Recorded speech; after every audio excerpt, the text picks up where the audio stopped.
वारंवार त्यांनी सांगितलं की शांत बसून मांडून आपली भूमिका ते मानणार नाही आम्ही. आणि ते माईक बंद करून टाकत होते, आमचं म्हणणं ऐकून घेत नव्हते. माईक बंद करत होते ते दुसरे झाले ना आम्ही. ते म्हणे आम्ही नाम घेणार. मग कशाला नाही घेणार?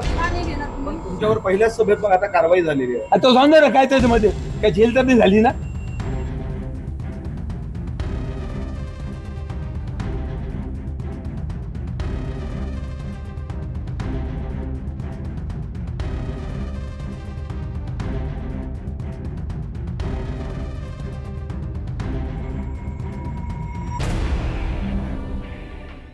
संभाजीनगर पाण्यासाठी तहानलेलं शहर आणि आज त्या पाण्याच्या नावावरच राजकारणाचा स्फोट झालेला पाहायला मिळाला. वर्षानुवर्ष नागरिक एकाच प्रश्नाने त्रस्त होते, पाणी कधी येणार.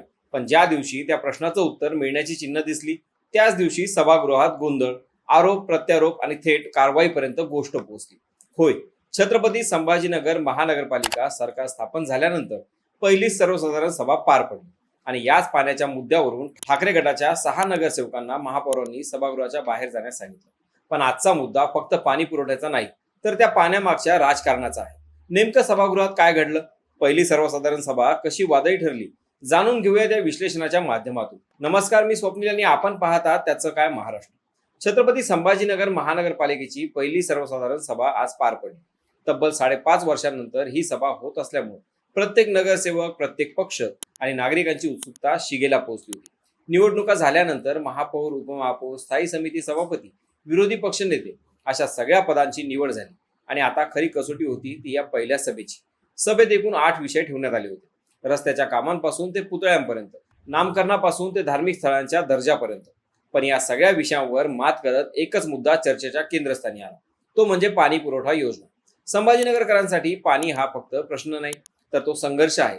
2005 पासून शहरात पाणी टंचाईची समस्या गंभीर आहे. काही भागात 8 दिवसांनी, काही ठिकाणी 10 दिवसांनी पाणी येतं, तर काही ठिकाणी 4 दिवसांनी पण पाणी मिळतं. ही विषमता नागरिकांच्या मनात कायमच नाराजी निर्माण करत आली आहे.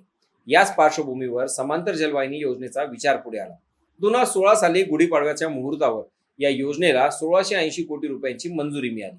ही योजना म्हणजे शहरासाठी आशेचा किरण होती. पण इथून पुढे या योजनेचा प्रवास सरळ नव्हता. काम सुरू झालं, काही टप्प्यांवर गती मिळाली, पण काही काळ काम पूर्णपणे थांबलंय. खर्च वाढत गेला आणि अखेर ही योजना 2740 कोटी रुपयांपर्यंत पोहोचली. केंद्र सरकारच्या अमृत 2 योजनेतून वाढीव निधी मिळाल्यानंतर या कामाला पुन्हा गती मिळाली. वेगवेगळ्या सरकारांच्या काळात या योजनेत वेगवेगळे टप्पे पार केले. काहींनी मंजुरी दिली, काहींनी निधी आणला, काहींनी कामाला वेग दिला आणि आता जायकवाडी धरणातून 2500 मिलीमीटर व्यासाच्या जलवाहिनीतून पाणी आणण्याचा पहिला टप्पा पूर्ण झाला. जॅकवेलमध्ये पाणी पोहोचलं, पंप सुरू करण्याची तयारी आहे आणि प्रशासनाचा दावा आहे की येत्या 2 महिन्यात शहराला मुबलक पाणी पुरवठा सुरू होईल. म्हणजेच 20 वर्षांचा पाण्याचा संघर्ष आता संपण्याच्या उंबरठ्यावर आहे. हे ऐकून सभागृहात आनंदाचे वातावरण असायला हवं होतं, पण नेमकं उलटं घडलं. सभेत प्रमोद राठोड यांनी मुख्यमंत्री देवेंद्र फडणवीस आणि उपमुख्यमंत्री एकनाथ शिंदे यांच्या अभिनंदनाचा प्रस्ताव मांडला. त्यांच्या मते ही योजना यशस्वीपणे पूर्ण झाल्यामुळे त्यांचं अभिनंदन करायला हवं होतं. पण इथेच वादाची ठिणगी पडली. उद्धव ठाकरे गटाच्या नगरसेवकांनी आक्षेप घेतला. त्यांनी सांगितलं की ही योजना त्यांच्या सरकारच्या काळात मंजूर झाली, त्याच काळात कामाला सुरुवात झाली आणि त्यामुळं उद्धव ठाकरे यांचं नावही अभिनंदनाच्या प्रस्तावात असावं. मात्र ही मागणी मान्य झाली नाही आणि त्यानंतर सभागृहात वातावरण बिघडलं. घोषणाबाजी, आक्रमक भूमिका, एकमेकांवर आरोप आणि शेवटी परिस्थिती इतकी बिघडली की महापौरांनी थेट ठाकरे गटाच्या 6 नगरसेवकांना सभागृहाच्या बाहेर काढण्याचा निर्णय घेतला. महापालिकेच्या इतिहासात पहिल्यांदाच अशी कारवाई झाल्याचं बोललं जात आहे. त्यामुळे हा मुद्दा आणखीन तापला. सभागृहाबाहेर आल्यानंतर नगरसेवक रशीद मामू आणि गणेश लोखंडे यांनी संताप व्यक्त केला.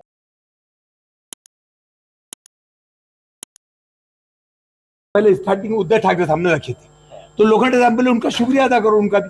जब तुम इनका कर रहे हो, तुम अधिकारियों की चमचगिरी कर रहे, तुम्हारे की चमचगिरी कर जब उद्धव साहब ने करे उनका नाम क्यों नहीं ले रहे? दे बोले नहीं लेते तो महापौर दबाव में आके काम कर रहे। त्यांचा थेट आरोप होता की फक्त उद्धव ठाकरे यांचं नाव घेतलं म्हणून आमच्यावर कारवाई करण्यात आली. त्यामुळे आता प्रश्न निर्माण होतो की ही कारवाई शिस्त राखण्यासाठी होती की राजकीय दबावाचा परिणाम होता. गणेश लोखंडे यांनी सांगितलं की तत्कालीन मुख्यमंत्री उद्धव ठाकरे यांनी या योजनेला पाठबळ दिलं. त्यांच्या हस्ते भूमिपूजन झालं, मग त्यांचंही अभिनंदन करायला हवं. पण आताचे महापौर हुकुमशाही करतात म्हणून त्यांनी हा निर्णय मान्य केला नाही. किंबहुना या सगळ्या गोंधळात आणखी एक राजकीय वाद समोर आला. औरंगाबादचं नाव बदलून छत्रपती संभाजीनगर करण्यात आलं. त्या निर्णयाच्या स्वागत प्रस्तावावरती MIMच्या नगरसेवकांनी वॉकआउट केला. कालच स्थायी समितीचे सभापती अनिल मखरे यांनी नगरसेवकांना जर आपल्या प्रभागासाठी निधी हवा असेल तर पत्रावर छत्रपती संभाजीनगर असा उल्लेख असावा, नाहीतर पत्र स्वीकारले जाणार नाही असं स्पष्ट सांगितलं. त्यावरून एमआयएमच्या नगरसेवकांनी सभात्याग केला. म्हणजे एका सभेत पाणी पुरवठा, श्रेयवाद आणि नामांतर या तिन्ही मुद्द्यांवर राजकारण तापलेलं दिसलं. दरम्यान या सभेत इतरही अनेक महत्त्वाचे प्रश्न उपस्थित करण्यात आले. काही नगरसेवकांनी प्रशासनावर नियुक्त्या आणि बदल्यांमध्ये मनमानी केल्याचा आरोप केला. काहींनी विचारलं की महापालिकेच्या जागा भाडेतत्वावर देऊन किती उत्पन्न मिळतंय, तर काहींनी अतिक्रमण, मोकाट कुत्रे आणि पाणीपुरवठ्यातील असमानता यावर प्रश्न उपस्थित केले. म्हणजे ही सभा फक्त एका मुद्द्यावर न थांबता संपूर्ण शहराच्या समस्यांचा आरसा ठरली. या सगळ्या पार्श्वभूमीवर विरोधी पक्षनेते अंबादास दानवे यांनी सोशल मीडियावर प्रतिक्रिया दिली. त्यांनी स्पष्टपणे सांगितलं की या योजनेसाठी मंजुरी, निधी आणि पाठबळ हे उद्धव ठाकरे यांनी दिलं, पण त्यांचं नाव घेतलं तर काहींना अलर्जी होते. त्यांनी थेट प्रश्न विचारला की जनतेला पाणी मिळणं महत्वाचं की श्रेयाचं राजकारण. आता एकंदरीतच या सगळ्यावर बोलायचं झालं तर ही योजना अनेक टप्प्यात पूर्ण झालेली आहे. वेगवेगळ्या नेत्यांनी, वेगवेगळ्या सरकारनी यात योगदान दिलं आहे. पण राजकारणात नेहमीच एक प्रश्न महत्वाचा ठरतो की श्रेय कोणाला, आणि याच प्रश्नामुळे आज सभागृहात गोंधळ झाला. आता पुढील 2 महिन्यात जर खरंच पाणी पुरवठा सुरळीत झाला तर शहरातील नागरिकांना मोठा दिलासा मिळणार आहे. पण त्याच वेळी राजकारणाचा हा संघर्षही तितकाच वाढण्याची शक्यता आहे. कारण जिथे विकास असतो तिथे श्रेयाचं राजकारण असतंच, आणि शेवटी प्रश्न तसाच उभा राहतो. 2 महिन्यांनी जेव्हा पाणी प्रत्येक घरात पोहोचेल तेव्हा लोक टाळ्या कोणासाठी वाजवतील, कामासाठी की नावासाठी? आणि कदाचित याच प्रश्नाचं उत्तर ठरवेल की संभाजीनगरचं पुढचं राजकारण नेमकं कोणत्या दिशेने जाणार आहे. कारण पाणी तर येणार आहे, पण त्यासोबत अजून किती राजकारण वाहून येणार हे पाहणं आता खूप महत्वाचं आहे. तुम्हाला काय वाटतं, खरंच हे श्रेय कोणाला जातं? आणि याही पलीकडे जाऊन आपल्या गरजेचा प्रश्न, ज्या योजनेमुळे राजकारण पेटलं आहे त्या योजनेनं पाणी खर्च आपल्या घरी पोहोचणार की हे देखील गाजर ठरणार? कमेंटमध्ये नक्की सांगा. बाकी राजकारणाच्या आखाड्यात आपली भूमिका कायम असणारच आहे. तेव्हा कुठेही जाऊ नका, पाहत राहा, सबस्क्राईब करा. त्याचं काय महाराष्ट्र.